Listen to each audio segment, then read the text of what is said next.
Mark Christopher, his fitness channel. We are back. All right, guys. We're going to go Phil Heath at his peak of his powers versus Ronnie Coleman, 2003 Mr. Olympia versus Phil Heath from 2016 Mr. Olympia. One pick's from 2017 and another pick's from 2011 because it's hard to get some decent picks, but that all at his peak versus Ronnie Coleman, 2003 Mr. Olympia. Let's go for a couple of shots here. It is going to be intense. Look at the thickness of the quad development of Ronnie Coleman. Unbelievable. It's on another level. Even his calves were good too. Good quad separation there on Phil Heath in the 2016 Mr. Olympia, and the calves were decent too. But Ronnie Coleman's winning this on thickness and mass, which is absolutely trouncing him in the quad department. Sight to be seen. And then you go to the lats, absolutely wide as on Ronnie Coleman. And then Phil Heath, he's got good lats too, but Ronnie Coleman is just absolutely trouncing him here. And then the biceps and triceps of Phil Heath are probably better than Ronnie Coleman just, and his delts too. But this pose, I'd have to give it to Ronnie Coleman. Sight to be seen, and as you can clearly see, he had no abdominal problem there in 2016 Phil Heath. Ronnie Coleman had a slight distension, just slight, but Ronnie Coleman still wins this pose. Sight to be seen. Look at the condition of Ronnie Coleman. It is unbelievable. Right on another pose. Front lat spread. Look at the condition and the massive thickness and the quad development there. Not bad calves. Crazy calves on Phil Heath too.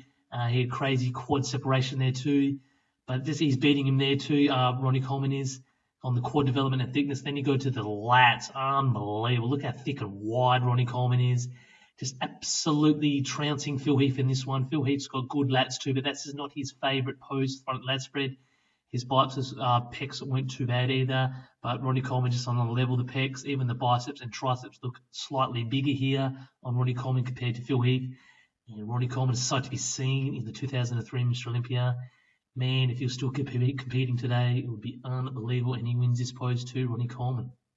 Right, stance pose here. Look at that thickness and the quad development there on Ronnie Coleman.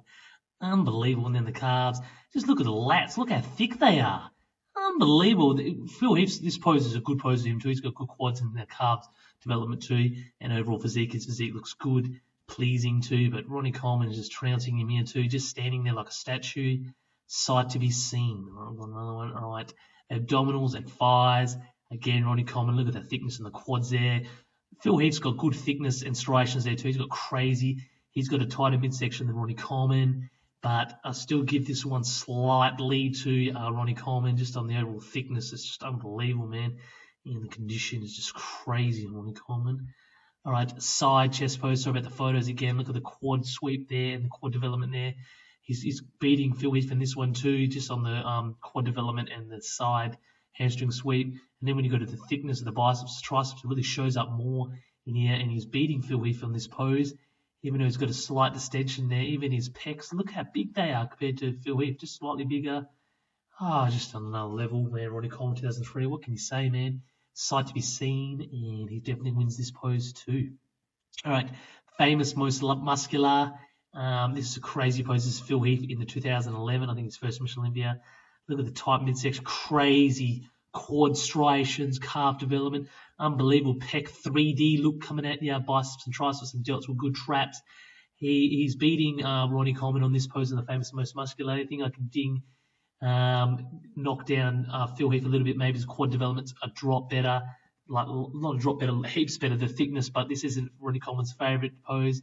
As you clearly see, he's got a bit of an abdominal problem there, and his biceps and triceps aren't popping as much on the famous most muscular.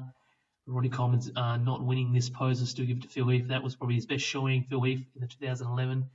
And sight to be seen, bar in 2016. This was probably the best pose for him ever for Phil Heath. I'll go into another one here. All right, rear lat spread this week. It's really interesting. Look at the hamstring development on Ronnie Coleman and the glutes. Unbelievable. On another level, Phil Heath's got crazy hamstring development and glute development too, striations in it too. But Ronnie Coleman wins this one on the hamstring and the glute development easy by far.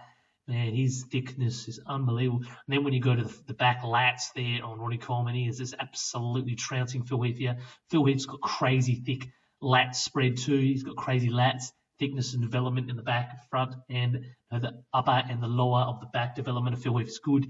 But Ronnie Coleman just absolutely trouncing in here, just in the width and the thickness and this He really bought it in the 2003 Mr. Olympia, Ronnie Coleman. If he was still competing today, he would be winning shows, and he'd still be winning the top show too if he was at his peak. All right, back double bicep, crazy hamstring development on Ronnie Coleman and glute development. Look at the thickness, man, unbelievable. Phil Heath had crazy hamstring development and glutes too in the 2016 Mr. Olympia. He had a tighter midsection, obviously, but then when you go to the lats, look at the lats, Ronnie Coleman. The back delts just come at you, man, and it's just like fucking ridges on top of ridges, unbelievable. And Phil Heath's got crazy lats in, he's got crazy back delts, and biceps and triceps on a level. But Ronnie Coleman is just sight to be seen, and just the thickness and overall the ridges coming at you. This is probably his best showing ever. He wins this pose too, guys. Ronnie Coleman. And yeah, that is just a sight to be seen. Ronnie Coleman 2003 Mr. Olympia. I don't think we'll ever see that again, guys, especially that muscularity and the thickness all over. It was crazy. So there we have it, guys. Ronnie Coleman would win this battle in Phil Heath versus Ronnie Coleman at their peaks. And I can't really see much other people beating Ronnie Coleman. Ronnie Coleman probably would have beaten Dorian Yates too at his peak. I've done a comparison on that. And I tell you what, sight to be seen. And it was just crazy. And yeah, you got to hand it to Ronnie Coleman, 2003 Mr. Olympia. He really bought it. Thickness all over, the mass. Just can't get over the quad development and the hamstring. Just the thickness all over, and the width in the back, and the lats, and just upper muscles, muscle bellies, just ridges on top of ridges, thickness all over. Phil Heath's got a good physique, but I think he's just 40 pounds just too light for Ronnie Coleman, and Ronnie Coleman just brought the conditioning too. Phil Heath's got good conditioning here, but it's just the thickness and the overall mass, just too much. Because he's got condition too, Ronnie Coleman, and it's just a sight to be seen. And yeah, that's the wrap for that, guys. Don't forget to subscribe to my channel, Mark Christopher's Fitness channel. I am out.